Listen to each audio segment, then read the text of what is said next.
Hello my dear health seekers, Inga from Health Origins here. So today I want to talk about healthy weight loss habits and where to start with weight loss.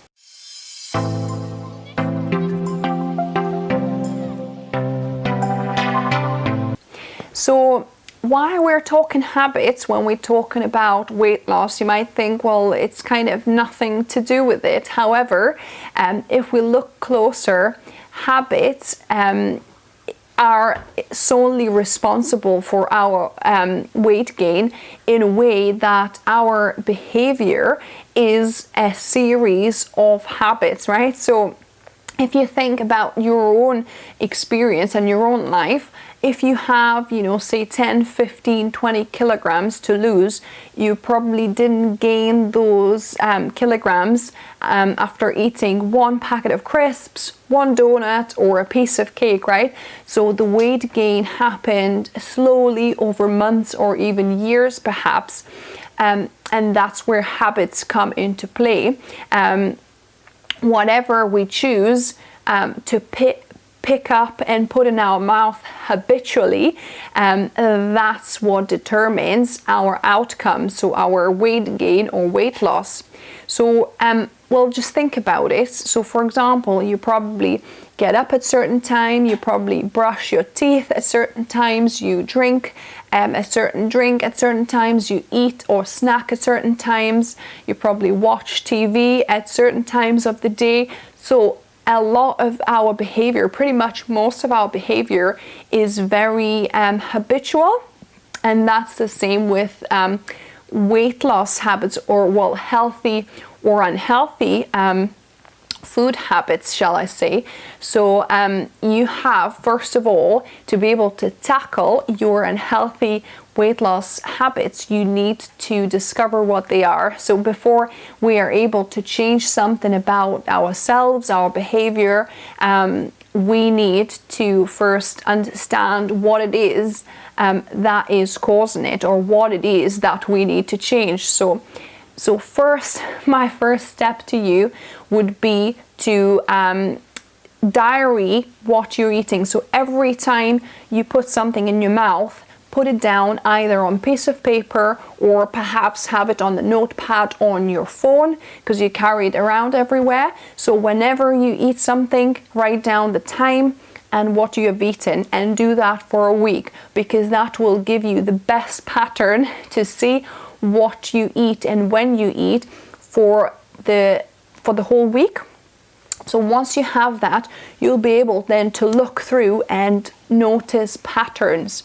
So are you, snacking on something, early in the morning because you go past a bakery, for example, or are you eating something unhealthy in the afternoon because you go to cafeteria with your workmates for a break, or whatever it is, you will start noticing. Or maybe you're eating too much junk food at night when you're watching TV. I know a lot of people struggle with that. So start noticing those patterns and those unhealthy habits. So that's the first thing. Make a diary and start noticing those patterns. Once you have singled out 1, 2 or 3 or 4 or how many the unhealthy habits you have, then you can start replacing the unhealthy habits with healthy habits. So for any habit to happen, you need to have a trigger, then there's a response or your action, and then the result. So in the case, so let's say we've got an example of somebody going past the bakery in the morning on the way to work, popping in there, getting a donut and a coffee, and then obviously having that donut, and so that's the action, is getting it, purchasing it and eating it, and the result is that they get an instant nice taste, gratification, satisfaction, right?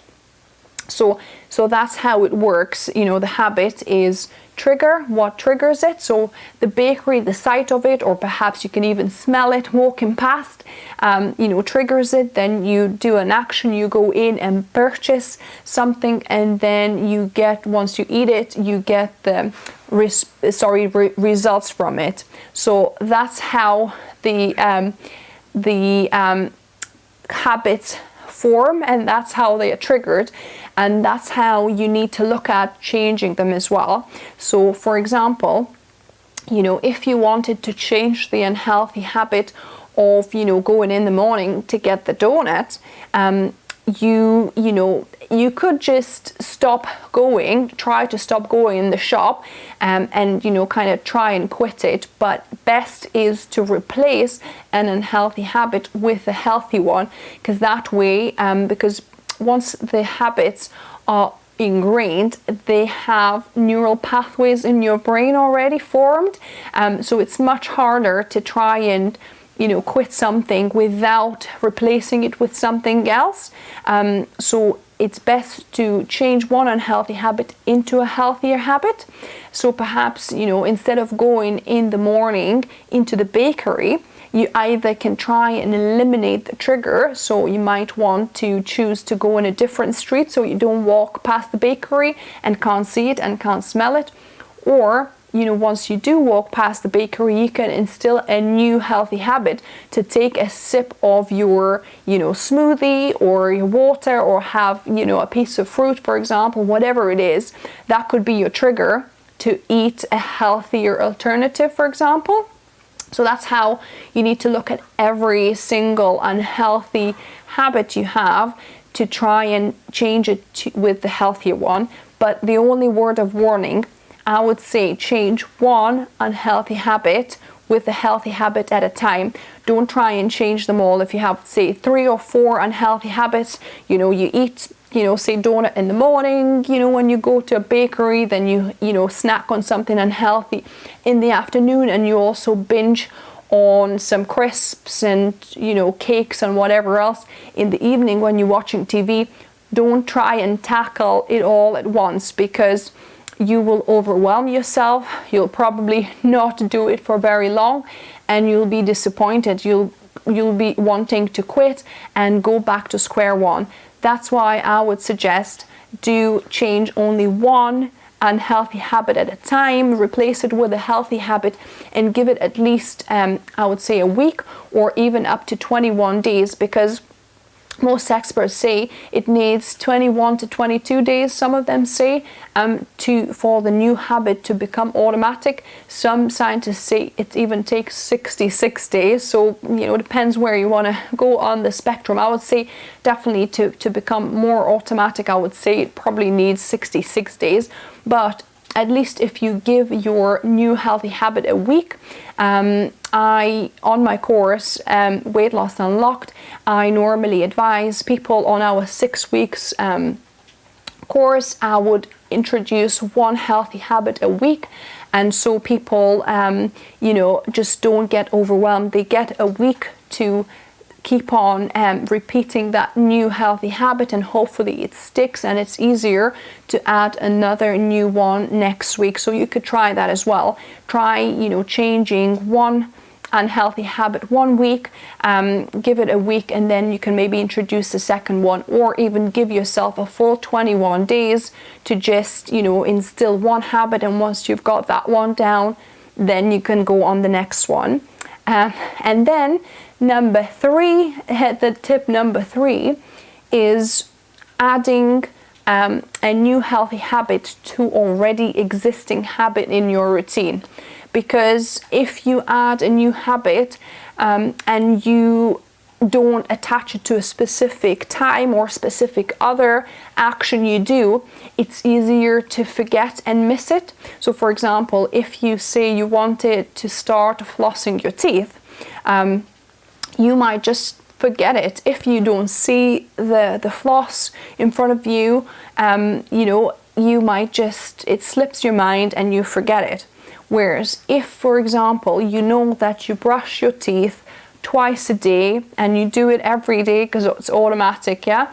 So then you can attach flossing your teeth either before or after brushing your teeth, for example, and you could even put the floss there next to your toothbrush as a reminder for yourself, and that way you ensure a much greater success rate if you attach a new healthy habit to already existing habit in your routine. So that's my 3 tips on healthy habits, how we look at them, how we examine them, and how do we start changing them, and how over time it affects and guarantees our weight loss. So let's recap just here quickly. So first of all, you need to identify the habit. You need to first discover what the habit is so that you're able to change it. Second of all, you need to change an old unhelpful and unhealthy habit with a new healthy habit, and do it only one habit at a time. Don't overwhelm yourself. And then the third tip I gave is attaching this new healthy habit to a habit already existing in your routine, and that way you have more chances of that habit sticking successfully. So I hope that was helpful. Give me a thumbs up if you like this video. If you're new here to this channel, welcome, and subscribe for more weight loss tips and also healthy, oil-free vegan recipes every Wednesday and Saturday. And as always, guys, remember, food is fuel. So be mindful of what you put in the body. Until the next time.